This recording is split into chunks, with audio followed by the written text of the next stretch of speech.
Creation Science Evangelism presents Creation in Common Sense with Eric Hovind.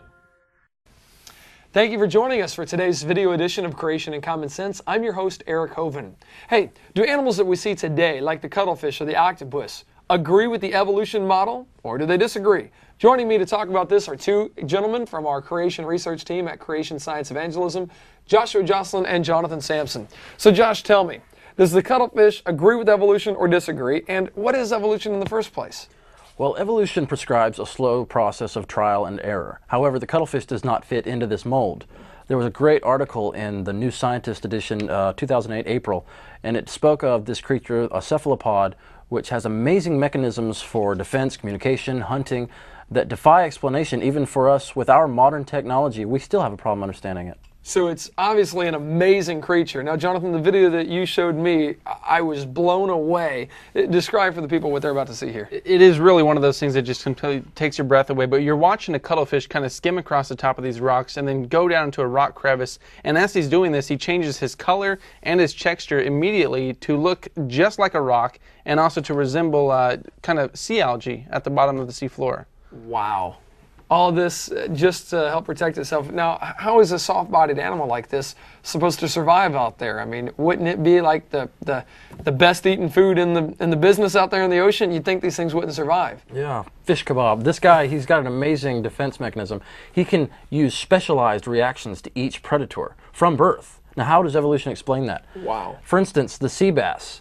When he sees a sea bass, he will puff himself up, make himself look large. It's a bluff. He'll show his eye spots and try to scare the fish off. However, he knows this will not work with a dogfish or a crab, which use different hunting mechanisms like electrical fields and scent. He can't outsmart that, so he runs. He knows how to react differently for each predator. How does evolution explain that?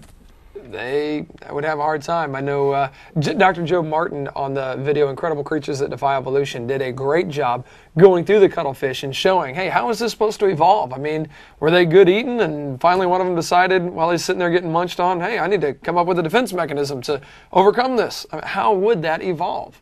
Not only that, but they have to come up with that defense mechanism, like Josh said, from birth, from their creation, essentially. And Darwin said if it can be demonstrated that something cannot be accounted for by numerous successive slight modifications, evolutionary theory completely breaks down. I think this is the greatest candidate that we can come up with today. I mean, this is one of them. Another amazing point is that this creature is not only correcting his color schemes to blend in with his background and disguise himself, he's also doing it while he's not looking at himself. They've done tests and seen that this fish does not look at himself, and yet he can blend in with the background.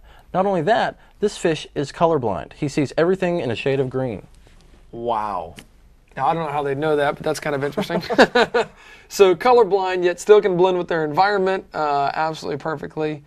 Wow. You know, the Bible even says the invisible things of creation can be clearly seen so that we are without an excuse. I hope you'll believe in your Creator, because you will be without an excuse one day standing before Him.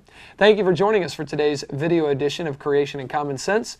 We'll see you next time.